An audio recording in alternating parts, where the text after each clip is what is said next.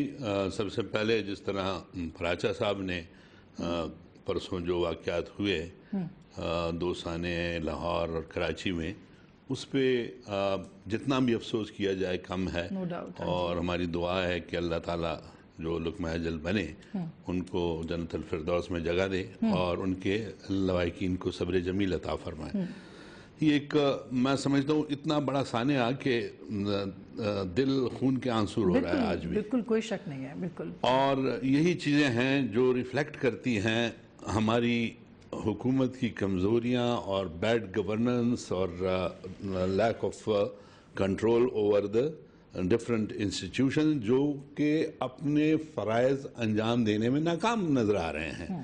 یہ اب ایسے واقعات ہیں کہ اگر آپ کی حکومت نے ان 4 سالوں میں کچھ اچیو کیا ہوتا تو یقین کریں اتنے گھمبیر واقعات جو ہیں وہ رونما ہونا ناممکن ہے. لیکن آپ دیکھیں کہ کیا کچھ نہیں ہوا.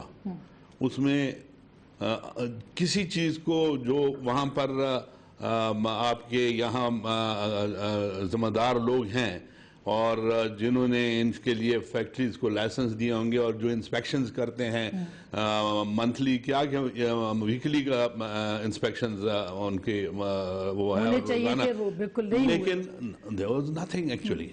یعنی آخری مومنٹ تک 2 دن گزر گئے ہیں، ابھی بھی کہتے ہیں کہ بیسمنٹ میں اتنا پانی کھڑا ہے. اور یہ بھی حکومت کی ناکامی ہے، کوئی استعفیٰ نہیں آیا، کسی نے کوئی مستعفی نہیں ہوا. جی دیکھیں اس ایسے حالات میں آپ دیکھیں دنیا بھر میں جہاں بھی جو اس ملک میں ایسا واقعہ ہوا ہے اس کا ذمہ دار اگر کوئی منسٹر ہے یا اس نے فوراً استعفے دیے. ہمارے رواج لیکن ہمارے ہاں نا رواج ہے، ہم نے اللہ کے کرم سے مثال قائم کی ہے. ہم نے 13 منسٹریوں سے استعفے دیے ہیں، ایک سے نہیں، اصولوں کی بنیاد پر. یہ مثالیں ہیں اور یہ مثالیں ہمیں ہر جگہ قائم کرنی چاہیے. صرف پنجاب کے اندر 13 منسٹریز کی بات نو جی میں جب ہم نے حکومت بنائی اور جوڈیشری کو ریسٹور نہیں کیا گیا جب مشرف صاحب تو ہم نے کہا اگر آپ نے اپنا وعدہ نہیں پورا کرنا تو we go out of the government, اور ایک دن میں 13 منسٹری سے. لیکن سر وہ زرداری صاحب کی اچیومنٹ تو تھی نا کہ آپ جو کل تک ایک دوسرے کے وہ اور یہ چارٹر آف ڈیموکریسی کے بعد بہت سارے اختلافات تھے، ان کو سب کو ختم کر کے آپ سب لوگ ایک ٹیبل پہ بیٹھے ایک ڈیموکریسی کو آگے لے کے چلے. سو ان کا کریڈٹ تو زرداری صاحب کو جاتا ہے. لیکن کس شرط پہ؟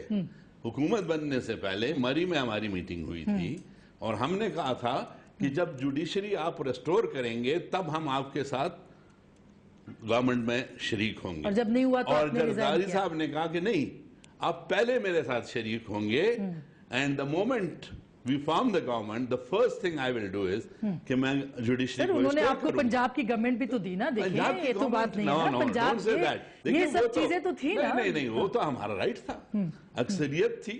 آپ دیکھ لیں اس سے پہلے مشرف کے دور میں جے یو آئی کی حکومت بن گئی تھی, ان کی اکثریت تھی, وہ تو ایک آپ کا ڈیموکریٹک رائٹ ہے, بالکل وہ تو آپ سے کوئی نہیں لے سکتا. یہ بالکل جگہ صاحب احسان نہیں ہے. بریک سے پہلے میں آسما سے, مجھے پتا ہے آپ دونوں کا تعلق بڑا نازک سا ہے اور ماموں بھانجی بیٹھے ہوئے ہیں, لیکن پھر بھی اس کے باوجود آسما یہ بتائیے گا کہ پریزیڈنٹ واقعی کیوں لوگ ان کی فیور کرے؟ جمہوریت تو ہے, جمہور نہیں باقی بچا نا, اور کہتے کتنے بھوکے مارو گے ہر گھر سے بھوکا نکلے گا. مطلب اس جمہوریت کا ثمر جو ہے وہ عوام تک نہیں پہنچا, یہ تو ایک فیکٹ ہے. بسم اللہ الرحمن الرحیم.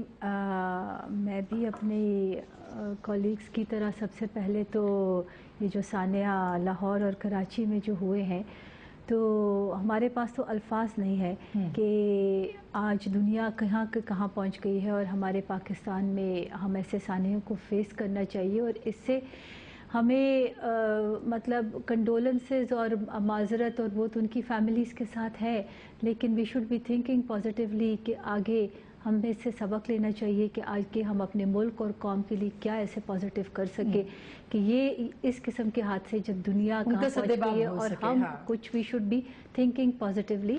اور یہاں پر میں دوسری بات یہ کہوں کہ these are performances and bad governances of provinces, not of the federal.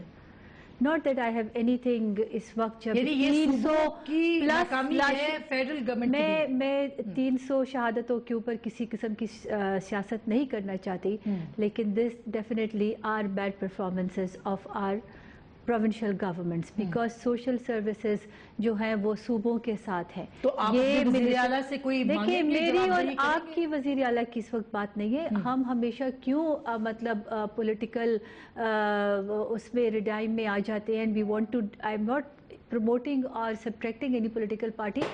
یہ حقیقت ہے کہ یہاں پر یہ پروونشل گورنمنٹس کی ذمہ داری تھی, اور یہ after the 18th and the 19th amendment the provinces are fully empowered, اور ان کا کام یہی ہے کہ سوشل سروسز عوام کی خدمت کریں, اور یہی چیزیں عوام کی خدمت میں آتی ہیں. جوابدہی مانگی آپ نے, جواب مانگا وزیر اعلیٰ صاحب سے, زیادہ منسٹر سے, کسی اور سے کہ بتائیے کہ یہ واقعہ کیوں ہوا؟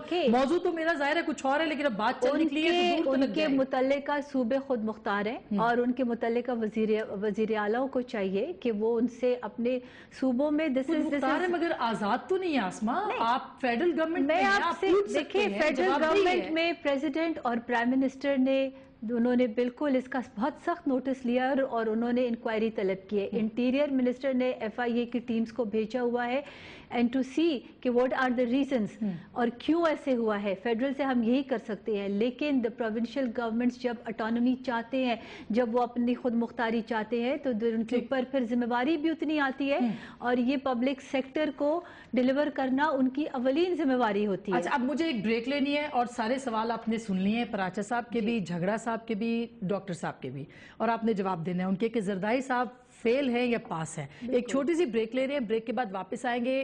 الیکشن سب سے بڑا چیلنج ہے پریزیڈنٹ زرداری کے لیے. کل ڈوئل آفیسز کے حوالے سے بھی لاہور ہائی کورٹ میں ہیرنگ ہے, اس کا کیا ہوگا؟ ایک چھوٹی سی بریک, ملتے ہیں, بریک کے بعد ہمیں ساتھ رہے گا.